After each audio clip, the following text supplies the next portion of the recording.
Sehubungan dengan viralnya pernyataan dan analisa saya dalam sebuah pertemuan di Jakarta baru-baru ini yang menimbulkan spekulasi dan berbagai salah penafsiran, saya Budi Aris Setiadi memohon maaf kepada pihak-pihak yang kurang berkenan dan nyaman dengan pernyataan saya tersebut. Pada kesempatan ini saya ingin menyampaikan, satu, pernyataan dan analisa tersebut merupakan pernyataan dan analisa pribadi saya. Kedua, pernyataan tersebut tidak ada hubungan dan mengkaitnya dengan Bapak Joko Widodo. Yang ketiga, saya siap bertanggung jawab dan menerima segala konsekuensi karena analisa dan pernyataan saya tersebut. Terima kasih, jaga terus persatuan Indonesia. Sampaikan, tadi saya sudah bisik ke Pak Jokowi, Pak, kok insting saya ini lebih cepat dari 29? Apakah kita mau? Belum tentu kita mau. Kita masih ngomong pemilu 29, pemilu 29. Kalau terjadi percepatan gimana? Oke. Kita siap nggak? Siap. Berbagai pandangan dan diskusi, dan menurut saya nanti akan kita diskusikan lagi lebih lanjut, termasuk pandangan Pak Sunes dan sebagainya. Tetapi saya ingin sampaikan, tadi saya sudah bisik ke Pak Jokowi, Pak, kok insting saya ini lebih cepat dari 29? Apakah kita mau? Belum tentu kita mau. Kita masih ngomong pemilu 29, pemilu 29. Kalau terjadi percepatan gimana? Oke. Kita siap nggak? Siap. Itu loh maksud saya. Oke. Jangan maksud saya gini loh. Saya pengalaman dengan gerak sejarah, ini ada yang abnormal di masyarakat saat ini. Ini demo nanti Madura, demo lagi ikut tandingan. Nah ini udah kayak Pam Swakarsa ke 98 ini. Pasti kalah yang kayak mana. Cuma maksud saya terjadi anomali variabel di masyarakat yang membuat kita tidak hanya sekedar memikirkan skenario konvensional, langkah-langkah, tahapan-tahapan yang sebagaimana mestinya. Ini terjadi yang namanya, kalau menurut pendapat saya, terjadinya yang namanya patahan sejarah. Bagaimana tahun 97 tiba-tiba pemilu berikutnya 99. Dan potensi ini bukan tidak ada, sangat besar. Dengan keresahan masyarakat dan kondisi ekonomi saat ini yang betul-betul tidak membuat masyarakat happy. Insting aktivis saya mengatakan ini ada sesuatu yang lebih cepat dari yang kita bayangkan. Karena itu saya coba mau membuka wacana aja teman-teman, supaya berpikir, jangan hanya sekedar berpikir 29, harus ada pikiran lain, alternatif, manakala terjadi percepatan. Berbagai pandangan dan diskusi, dan menurut saya nanti akan kita diskusikan lagi lebih lanjut, termasuk pandangan Pak Sunes dan sebagainya. Tetapi saya ingin sampaikan, tadi saya sudah bisik ke Pak Jokowi, Pak, kok insting saya ini lebih cepat dari 29? Apakah kita mau? Belum tentu kita mau. Kita masih ngomong pemilu 29, pemilu 29. Kalau terjadi percepatan gimana? Oke. Kita siap nggak? Siap. Itu loh maksud saya. Oke. Jangan maksud saya gini loh. Saya pengalaman dengan gerak sejarah, ini ada yang abnormal di masyarakat saat ini. Ini demo nanti Madura, demo lagi ikut tandingan. Nah ini udah kayak Pam Swakarsa ke 98 ini. Pasti kalah yang kayak mana. Cuma maksud saya terjadi anomali variabel di masyarakat yang membuat kita tidak hanya sekedar memikirkan skenario konvensional, langkah-langkah, tahapan-tahapan yang sebagaimana mestinya. Ini terjadi yang namanya, kalau menurut pendapat saya, terjadinya yang namanya patahan sejarah. Bagaimana tahun 97 tiba-tiba pemilu berikutnya 99. Dan potensi ini bukan tidak ada, sangat besar. Dengan keresahan masyarakat dan kondisi ekonomi saat ini yang betul-betul tidak membuat masyarakat happy. Insting aktivis saya mengatakan ini ada sesuatu yang lebih cepat dari yang kita bayangkan. Karena itu saya coba mau membuka wacana aja teman-teman, supaya berpikir, jangan hanya sekedar berpikir 29, harus ada pikiran lain, alternatif, manakala terjadi percepatan sejarah. Terima kasih.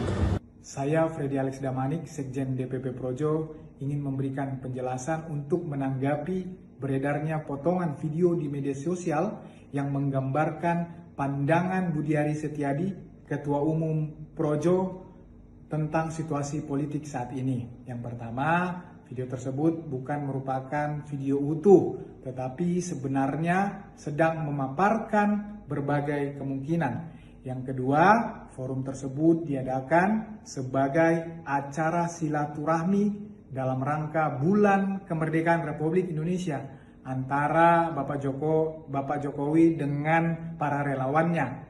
Yang ketiga, dalam kesempatan tersebut ada diskusi internal singkat yang memotret situasi kebangsaan saat ini. Yang keempat, berbagai masukan untuk menyikapi situasi saat ini dibahas oleh para peserta untuk bisa memetakan persoalan dan solusi perbaikannya. Yang kelima, hal ini disampaikan oleh para relawan kepada Pak Jokowi dengan harapan beliau berkenan menyampaikan kepada Presiden Prabowo untuk perbaikan bangsa ke depannya. Karena relawan meyakini bahwa hubungan dan komunikasi Pak Jokowi dengan Presiden Prabowo terjalin erat dan akrab. Yang keenam, Pak Jokowi mendengarkan seluruh pandangan relawan terhadap situasi yang berkembang saat ini. Sebelum akhirnya Pak Jokowi menyampaikan agar semua tetap tenang. Situasi baik-baik saja, ekonomi masih tumbuh baik, inflasi terkendali, jadi tidak perlu ada yang dikhawatirkan. Demikianlah penjelasan dari saya. Terima kasih. Ya, Assalamualaikum warahmatullahi wabarakatuh dan selamat pagi serta salam sejahtera untuk kita semua. Di sini saya Kurniawan, Ketua Umum Gerakan Cinta Prabowo, akan sedikit memberikan tanggapan terkait postingan di media, di mana di situ kita bisa melihat Bapak Budiari bersama Bapak Joko Widodo maupun rekan-rekan lainnya yang mereka mengatakan bahwa mereka tidak cuma mempersiapkan pergantian pemimpin Indonesia tahun 2029, tapi bisa jadi bahwa kemungkinan besar pergantian pucuk pimpinan ini terjadi sebelum 2029 ya. Tentunya postingan ini sangat mengganggu para pendukung Bapak Prabowo Subianto, di mana selama ini Bapak Prabowo Subianto sangat menghormati, menghargai Bapak Jokowi maupun Saudara Budiari sendiri ya. Tapi justru balasan yang mereka sampaikan adalah pernyataan yang menyakitkan hati, menyakitkan perasaan dari kami para pendukung Prabowo Subianto ya. Kalaupun pergantian pemimpin itu secara konstitusi yaitu tahun 2029, mungkin kami bisa menerimanya sebagai keputusan politik ya. Tapi kalaupun pergantian presiden dilakukan sebelum 2029, yang jelas itu melanggar konstitusi ya. Apalagi dilakukan oleh orang-orang yang selama ini dihormati dan dimuliakan oleh Bapak Prabowo Subianto ya. Pak Prabowo selama ini merangkul, menghormati, menghargai semua mantan presiden termasuk Pak Jokowi maupun mantan menteri Budiari. Tapi ketika kami mendengarkan apa tanggapan politik dari Saudara Budiari, kami merasa kecewa dan kami mengatakan bahwa kami seluruh pendukung Prabowo siap pasang badan untuk membela, melindungi, serta menyesuaikan program kerja dari Bapak Prabowo Subianto ya. Dan saya kembali lagi berkali-kali saya katakan bahwa saya sebagai Ketua Umum Gerakan Cinta Prabowo bertanggung jawab moral kepada seluruh bangsa Indonesia untuk menjaga, mengawal dan mensukseskan program kerja Bapak Prabowo Subianto ya. Walaupun saya sendiri mengakui bahwa tidak ada satupun presiden yang sempurna, pasti mempunyai kekurangan, itulah sifat logis manusia. Tapi kami yakin sampai hari ini Pak Prabowo masih memiliki komitmen kuat, visi dan misi jelas untuk membangun bangsa dan negara ya.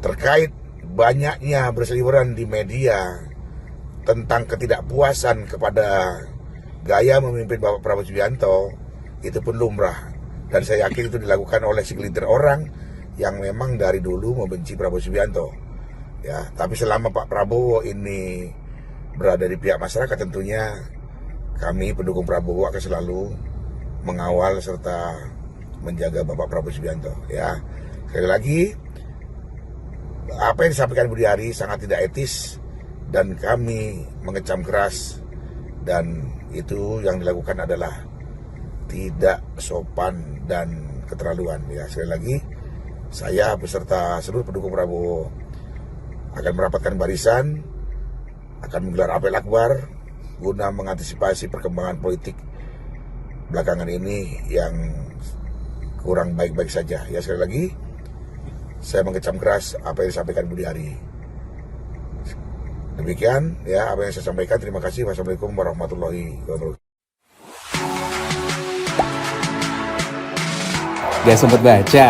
Dengerin aja, klik icon text to speech di okezone.com.